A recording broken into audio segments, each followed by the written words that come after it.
Ce dialogue n'a jamais eu lieu avec l'administration Biden. Je pense que c'est un échange qui a permis d'éviter la Troisième Guerre mondiale. Il nous permet d'avancer vers la paix et je pense que toutes les personnes qui sont en faveur de cette résolution doivent s'unir. Je pense que les négociations avec l'équipe Trump sont très productives. Ils écoutent les deux parties, ils essaient de trouver des compromis et ils doivent être respectés pour ce qu'ils font. Alors, vous avez besoin, je vais vous faire juste un tout petit récap pour vous dire à quel point que ces mots sont à destination, mais alors vraiment uniquement de Donald Trump. D'abord, c'est envoyé, vous l'avez vu, après le défilé, on est sur la place rouge à Moscou. 2, l'idée de, grâce à Donald Trump, on a évité la Troisième Guerre mondiale, vous vous en souvenez, le premier qui sort ça, il s'appelle Donald Trump. Mais c'est pour la base électorale de Donald Trump aux États-Unis, pour assurer la base électorale. Il aurait pu le dire en russe. Mais non. Il parle russe, Dmitryev. Oui, non mais c'est dingue. C'est-à-dire que voilà, c'est le plus américain de tous les conseillers de Vladimir Poutine, mais largement. C'est un homme qui connaît extrêmement bien les États-Unis, qui connaît extrêmement bien le monde des affaires américain. Il a fait une partie de ses études aux États-Unis. C'est celui qui négocie avec Witkoff justement tous les détails commerciaux et notamment ce dont je vous parlais tout à l'heure sur le gaz, mais encore plus grave, la possibilité à terme de lever les sanctions pour les Russes. Et puis c'est un homme qui est à la tête d'un des plus puissants fonds d'investissement d'État qu'il y ait en Russie. C'est une des chevilles ouvrières, si vous voulez, de la richesse russe. Donc c'est vraiment pas n'importe qui. Là, il arrive, il monte au créneau un peu en pompier. Alors, pompier pyromane, parce que ce sont eux qui ont mis le feu quand même. Hein. Ils auraient pu, en négociant de manière plus précise, sans être jusqu'au boutiste, obtenir beaucoup de choses de Donald Trump. C'est vraiment ce qu'on a craint dans le camp occidental à un moment. Ils se sont grillés un peu tout seuls et là, il arrive à la rescousse de son président pour voir s'il peut rattraper les choses avec le président américain. C'est pas mal fait, ça, en termes de diplomatie. Non, il y a le lieu, le décor, les mots, la langue. Je ne plus, là. Oui, je trouve ça... Je suis assez d'accord avec cette analyse et c'est vrai que je pense que ce propos, quelque part, ça prend de Donald Trump là où il est le plus faible, c'est-à-dire sa vanité. Et tout le monde sait qu'effectivement, il est très vaniteux et donc on essaie de le flatter pour essayer de le ramener un petit peu vers les positions russes. On a l'air de très bien parler le Trump au Kremlin. Vous en pensez quoi ?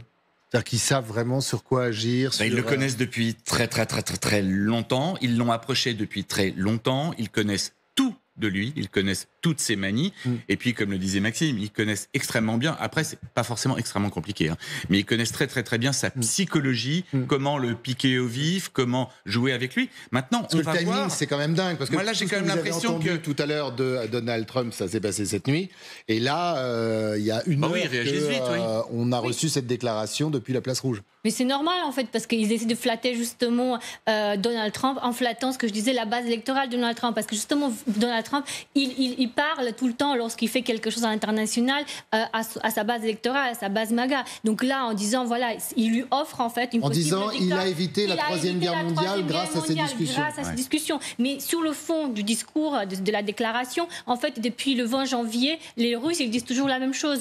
On négocie, on avance, c'est très bien. Donc ils ne changent pas. Juste le début de la déclaration qui s'adresse justement à la base électorale de Donald Trump. Mais après, Adina, la base électorale de Donald Trump, la base MAGA, c'est plutôt Rambo va péter la gueule des soviétiques en Afghanistan que on va faire ami avec les Russes. Hein. Donc ça, là, on est peut-être un peu loin de... Mais je suis d'accord avec ça, mais c'est ça qui est intéressant. C'est sûr qu'ils aient toute la psychologie pour... Mais c'est ça qui est intéressant, c'est qu'en fait, Donald Trump, dans une logique rationnelle, il devrait faire ça. Mais justement, il ne le fait pas. Non. Oui, c'est peut-être un peu visible, ou en tout cas, ça fonctionne peut-être pas avec les Russes. Il y a que dans les films que les Russes perdent tout le temps. On peut le voir, et malheureusement, les Ukrainiens en souffrent. Votre interprétation, mon cher général, de ce suivi très fin de Moscou de Donald Trump? Ça rappelle simplement qu'il ne faut pas prendre les Russes pour des imbéciles. Ils ont des services diplomatiques extrêmement bien faits. Ils ont une logique intellectuelle redoutable. Ils savent négocier. Ils savent utiliser les faiblesses des individus. Les faiblesses aussi des États. Ils ont une stratégie. Ils ne changent pas de discours tous les 2 jours. Ils accommodent au fur et à mesure de ce qui est dit. Mais je crois qu'il faut bien distinguer ce qui se passe ce qu'on ne voit pas et ce qu'on communique. Donc là, il y a un discours qui est fait. Je reviens à mon terme d'architecture diplomatique, mais qui depuis des mois, j'utilise, parce qu'on voit bien que les uns et les autres mettent en place, essaient de mettre un cadre. Pour l'instant, le cadre n'est pas totalement construit. Et puis, c'est aussi une question de réaction. Donc aujourd'hui, très bien, Trump a dit quelque chose. On verra demain ce qu'il dira. Mais par contre, les Russes corrigent un peu le tir, et c'est pas plus mal. Alors, il a dit autre chose. Je vous parlais de cette séquence assez extraordinaire qui s'est passée dans le bureau ovale. Xavier me regarde, l'air un peu inquiet. Laquelle Oui, je sais. Il beaucoup de choses dans le bureau ovale. Ce qui est intéressant, c'est d'écouter, autant vous le dire, Donald Trump qui est assis. Mais surtout, regardez bien, il y a un personnage à sa droite, la tête qu'il va faire, il s'appelle J.D. Vance, c'est le vice-président. Et pour vous donner une toute petite idée, on parle de la Chine. C'est parti. Monsieur le Président, allez-vous demander à la Chine de vous aider à combler le fossé entre l'Ukraine et la Russie ? Je pense que oui. Je pense qu'il est naturel de poser la question. Qu'en attendez-vous ? Je ne sais pas. Je pense que nous faisons de bons progrès. Les combats sont un peu différents de ce qu'ils étaient. Je pense que si nous n'étions pas impliqués, la Russie serait, vous savez, en train de se battre. Peut-être qu'elle obtiendrait tout. Et sans notre implication, elle serait en mesure de l'obtenir parce que nous avons fourni beaucoup de choses différentes, de façon stupide. Mais nous avons été en quelque sorte remboursés en concluant l'accord sur les terres rares dont j'ai parlé précédemment. Alors, J.D. Vance, la tête qu'il fait quand Trump dit on va demander à la Chine de nous aider à négocier. En général, il fait comme ça. Non, mais il y a un moment où ça devient pas risible, mais pas loin. On a un président des États-Unis, les principales puissances du monde. D'abord, il n'est jamais clair dans ce qu'il raconte. Il utilise les termes toujours, les autres sont formidables, nous sommes en progrès. Il n'y a pas de progrès, il n'y a pas de gens formidables, et rien n'avance. Donc je me demande effectivement s'il est bien à sa place, parce que ce n'est pas le chef d'un État le plus puissant du monde. C'est quelqu'un qui raconte n'importe quoi tous les jours. Comment voulez-vous que nous-mêmes, on puisse avoir une réflexion sur ce qu'il a fait, En revanche, quand on voit effectivement... c'est dur d'être expert. Ah oui, là, j'avoue que... Ça peut permettre d'excuser nos erreurs, en général. Voilà. Finalement, c'est un bon paravent contre l'erreur. Oui, parce que il a dit autre chose hier, donc c'est bon, je me suis trompé aujourd'hui, mais bon. En revanche, Vance, effectivement, quand on voit ça... Mais il n'y a pas que lui, tous les conseillers... Oui. On les voit bien, ils sont capables. Cette séquence, elle est extraordinaire. Voilà. C'est que les conseillers sont là en disant waouh. Donc on a quand même, il y a un problème. Donc maintenant, je pense qu'il faut attendre des adultes peut-être pour trouver une solution. Dans cette fameuse Alors tout à l'heure, vous disiez qu'il n'y a pas Rubio avait disparu. Peut-être qu'il va ressortir, mais peut-être qu'il est aussi en permission ou en vacances. Comme on dit. Il était là. Le problème, c'est que non, mais on l'entend pas, je veux dire. On l'entend pas. On le voir, si on Maxime Lefebvre, je rappelle quand même que vous êtes un ancien diplomate. Quand vous voyez cette scène, puis il y a le fond quand même. On va demander à la Chine, alors qu'ils sont en guerre avec la Chine. C'est le journaliste qui pose la question. Certes, il se voit. Il n'est pas obligé de répondre, d'ailleurs. Arrêtez. Non, mais ça. Oui, mais si votre casquette rouge avec. Ce que je peux vous dire, c'est que très souvent, les diplomates, en fait, rattrapent les bourdes, les erreurs de communication de chefs d'État ou de ministres qui connaissent pas bien leur dossier, qui ont mal lu leurs notes ou qui n'ont pas de notes. Enfin, donc, si vous voulez, c'est des choses qui interviennent assez régulièrement. Alors évidemment, Trump, c'est puissance 10 parce que c'est son côté un peu chaotique, imprévisible. Il parle 10 fois par jour, donc forcément. Il parle tout le temps. En parlant autant, il tweet aussi beaucoup. Mais on peut penser que les tweets sont aussi relus.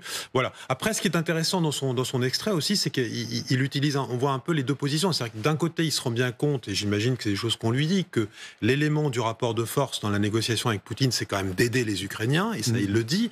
Et de l'autre côté, il dit, oui, mais j'ai dit dans la campagne, on a beaucoup trop livré d'armes, ça coûte trop cher, etc. Et donc, il y a aussi son discours un peu à destination de la politique intérieure. Il faut que l'Amérique soit récompensée pour tout ce qu'elle a fait pour l'Ukraine.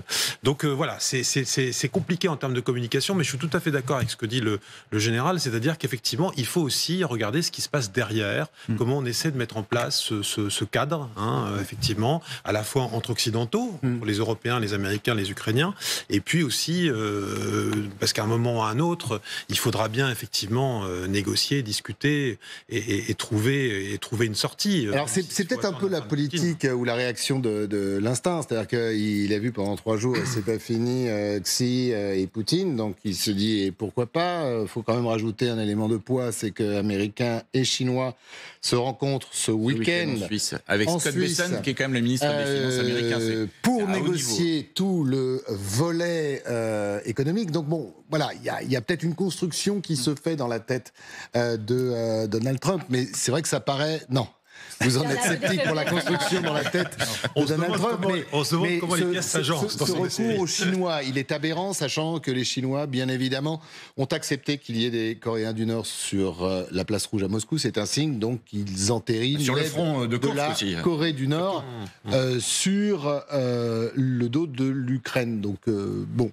C'est complètement aberrant. De toute façon, s'il faut obtenir l'aide de quelqu'un, c'est obtenir l'aide des Européens. Et en parlant des Européens, il y a eu un discours cette semaine. Vous allez dire à nouveau des discours, mais la présidente de la Commission européenne vient de dire que la meilleure garantie de sécurité, pour répondre à votre question, c'est pour l'Ukraine, c'est l'adhésion à l'Union européenne. Donc voilà un vaste chantier, une vaste stratégie qu'il faut maintenant. Mais c'est pas pour demain.